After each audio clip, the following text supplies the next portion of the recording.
Assalamu alaikum wa rahmatullahi wa barakatuh to my all dear students। उम्मीद करती हूँ आपकी ऑनलाइन क्लासेस बहुत अच्छे से चल रही है, आपको बहुत अच्छे से समझ पड़ी होगी। हमारा आधा सफ़र तो पूरा कर चुके हैं, अल्हम्दुलिल्लाह 6 चैप्टर मुकम्मल हो गए जैसे कि आप जानते हैं।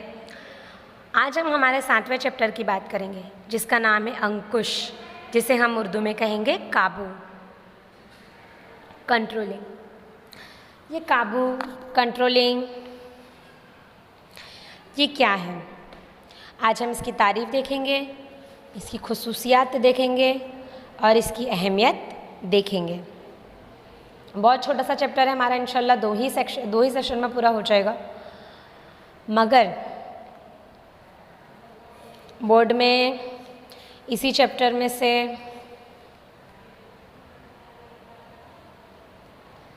पूछाता है और इजी चैप्टर है तो हम इसे इंशाल्लाह समझ लेंगे। सबसे पहले हम इसका मीनिंग देखेंगे, इसका मतलब देखेंगे कि अंकुश यानी क्या। पीटर ड्रकर ने कहा है कि અંકુશ એટલે પ્રયત્ન અને પરિણામ, સાધન અને ઉદ્દેશ વચ્ચે સમતુલા સાધવાનું કાર્ય। ઉર્દू लिखेंगे काबू यानी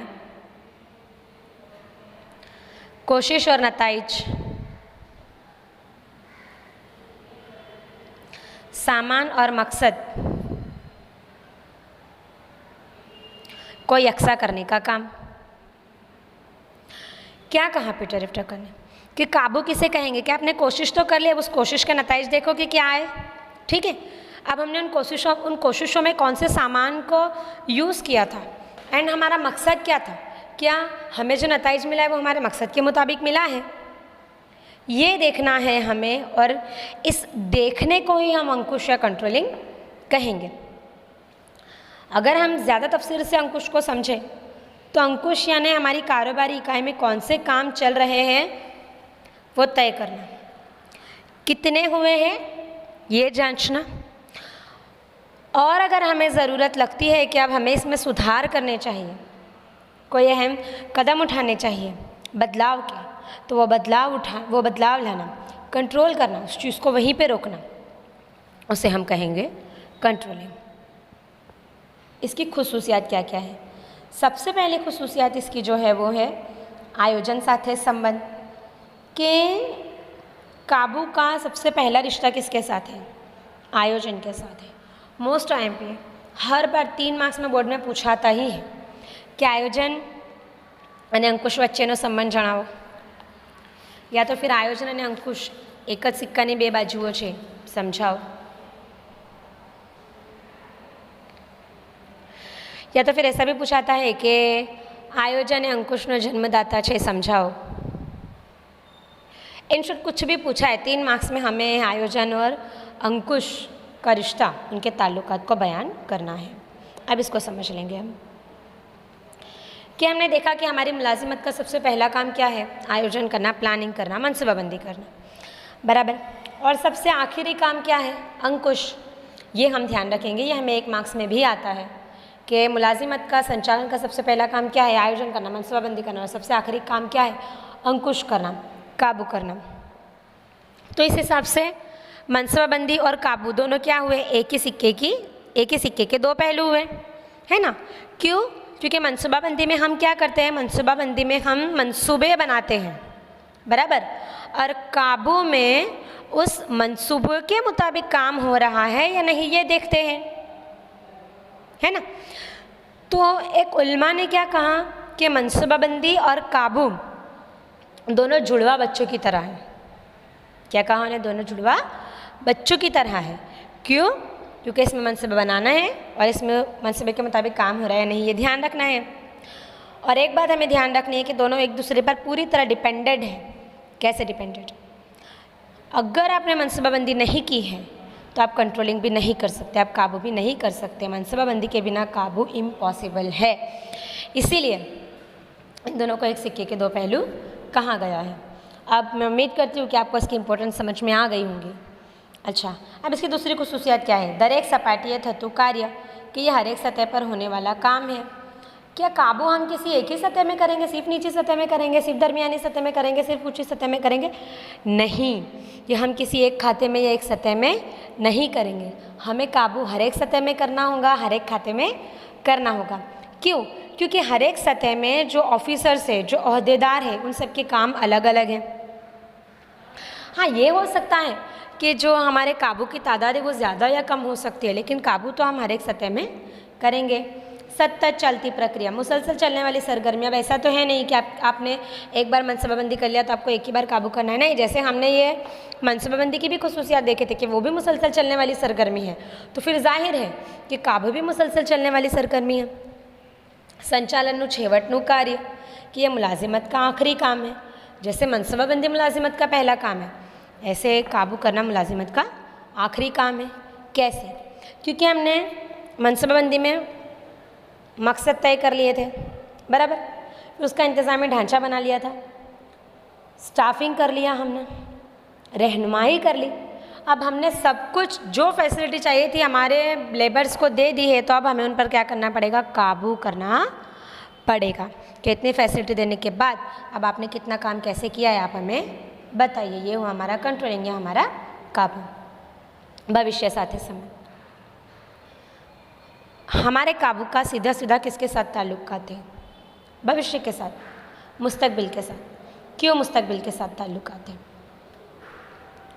क्योंकि अगर अतीत में हमारी कारोबारी इकाई में हमसे कुछ भूल हो गई है, कोई नुकसान हो गया है, तो वो मुस्तकबिल में ना हो, इसी चीज़ को मद्देनज़र रखकर तो हम काबू कर रहे है ना। तो इसकी एक खुसूसियात हुई कि इसके ताल्लुकात किसके साथ है? भविष्य के साथ, मुस्तकबिल के साथ। रचनात्मक प्रवृत्ति, उर्दू लिखेंगे तामीराती अमल।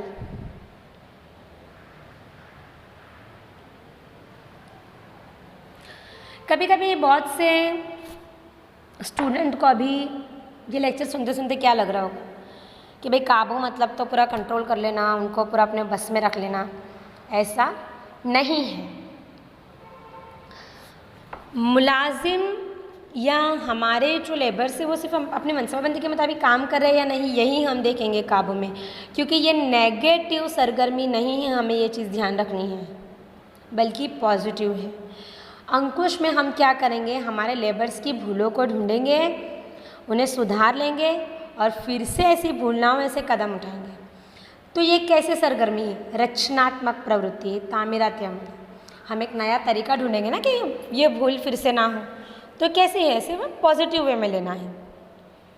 इसके बाद आंतरिक प्रक्रिया कि अंदरूनी प्रोसेस है। क्यों? क्योंकि उत्पादन, वेचान, खरीद, नाणे के बाबतों, नाणा, हिसाब, ये सब किस में हो रही है? हमारे कारोबारी इकाई में हो रही है। तो फिर हम काबू भी किस पे करेंगे? कारोबारी इकाई के अंदर ही करेंगे ना। क्योंकि हम जो हमारी बैरूनी प्रोसेस है, जैसे कि सरकार की नीतियाँ हो गई, तेज़ी मंदी हो गया, लोगों की पसंद नापसंद में बदलाव हो गया, हम इस पर तो कोई अंकुश नहीं कर सकते ना, हम इस पर तो कोई काबू नहीं कर सकते ना। हाँ, मगर हम हमारे जो सारे डिपार्टमेंट्स हैं, हमारे जो सारे लेबर्स हैं, उन पर काबू कर सकते हैं। तो ये अंदरूनी प्रोसेस है। गतिशील प्रक्रिया कि अंकुश का काम किससे जुड़ा हुआ है? आयोजन से, मनसूबाबंदी से जुड़ा हुआ है ना। तो हमें ज़रूरत के हिसाब से इसमें बदलाव भी करने पड़ेंगे। तो हमें कैसे बनानी चाहिए? गतिशील, रफ्तार से चलने वाली बनानी चाहिए। व्यक्तिलक्षी प्रवृत्ति, इनफरादी सरगर्मी। अंकुश के सेंटर में, इसके मरकज़ में अफराद है ना। क्योंकि अलग अलग ओहदेदारों के ज़रिए हम अलग अलग लेबर्स पर नज़र रख रहे हैं, उनकी भूल, उनकी कमियों को ढूंढ रहे हैं और उसे सुधार कर रहे हैं। तो ये कैसी सरगर्मी हुई? व्यक्तिलक्षी। अंकुश वैदिक या अवैधिक हो सके। अच्छा, जब हमारा काबू है वो फॉर्मल एंड इनफॉर्मल दोनों भी हो सकता है, और फॉर्मल और इनफॉर्मल ये हम हमारे छठे चैप्टर में पढ़ चुके हैं, इसे हम रिपीट नहीं करेंगे। अब जो हमारा काबू है इसे हम क्यों पढ़ रहे हैं, इसकी अहमियत हम देखेंगे। ऐसा कहा जाता है कि अंकुश या काबू बिना की कारोबारी इकाई सारथी बिना के रथ जैसे, जैसे कोई रथ है और उसे कोई चलाने वाला ना हो तो वो कैसी होगी? कहीं पे भी चली जाएगी। ऐसे अगर हमारे यहाँ पे कोई काबू करने वाला ना हो तो हमारी जो कारोबारी इकाई है वो कैसी होंगी? दिशा से भटक जाएंगी। तो हम कहीं ना कहीं पे ये भी कह सकते हैं कि जो हमारा काबू है ये हमारी कारोबारी इकाई में रहनुमाई का काम भी करता है। तो इसकी अहमियत क्या क्या है? सबसे पहला पॉइंट है ध्येय सिद्धि में मदद रूप, के मकसद को हासिल करने के लिए अंकुश हेल्प करता है। प्रवृत्तियों पर अंकुश, जो बिना काम की सरगर्मियाँ हैं या जो ऐसी सरगर्मियाँ हैं कि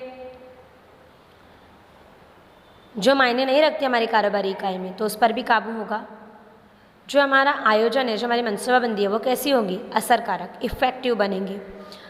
प्रवृत्तियों वच्चे संकलन, जो हमारी सरगर्मियाँ हैं उनके बीच में ताल्लुकात बनाने हैं हमें।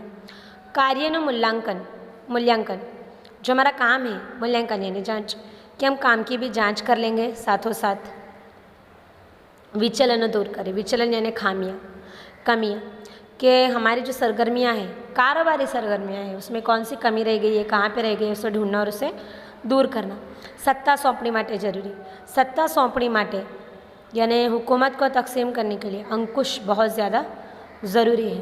भूलों की शोध, हम क्या करेंगे? हमारे जो ताबेदार हैं इनकी भूलों को ढूंढेंगे, इनमें जो कमियां रह गई, जो खामियां रह गई, इन्हें ढूंढेंगे, उसे सुधारेंगे और मुस्तकबिल में ये भूलें फिर से ना हो इसका ध्यान रखेंगे। लांबा गाड़ाનું आयोजन, तवील मुद्दत के लिए बनाएंगे हम जो मनसूबाबंदी, तो उस मनसूबाबंदी पर बराबर अमल हो रहा है नहीं, ये हम काबू के ज़रिए देखेंगे। दोरवणी में मदद रूप, अंकुश के ज़रिए जो रहनुमाई का काम है बहुत आसान होता है। क्यों?